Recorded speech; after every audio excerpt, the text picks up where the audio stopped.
আপনারা সব দল মিলে ফ্যাসিবাদকে পুনর্বাসন করেননি। লীগের যত গুন্ডা-পান্ডা আছে তাদেরকে জেল থেকে জামিন করাননি। যারা পলাতক ছিল তাদেরকে বাড়ি আসার সুযোগ দেননি। কোথাও টাকা নিয়ে, কোথাও ভোট পাওয়ার লোভে দিয়েছেন তো। তাই সাভারে যে এনসিপি সমাবেশে হামলা হলো সেটা নিয়ে আশ্চর্য হচ্ছেন কেন? আশ্চর্য হওয়ার তো কিছু নাই। সব গুন্ডা-পান্ডাদেরকে পুনর্বাসন করছেন।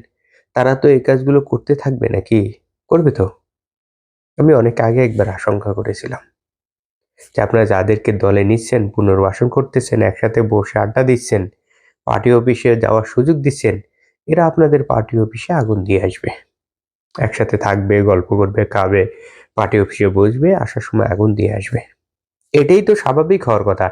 আপনারা তো সব গুন্ডাদেরকে জেল থেকে ছেড়ে দিয়েছেন। বাড়িতে বসবাস করার সুযোগ দিয়েছেন যাদের বিরুদ্ধে স্পষ্ট সন্ত্রাসী কার্যক্রমের প্রমাণ আছে। তাই এরা তো সন্ত্রাসী কাজ করবেই। এখনো যদি আপনারা পুলিশ প্রশাসন মিলে সতর্ক না হন, ব্যবস্থা না নেন, অচিরেই আপনাদের পার্টি অফিসে আগুন দেবে। নিশ্চিত থাকতে পারেন।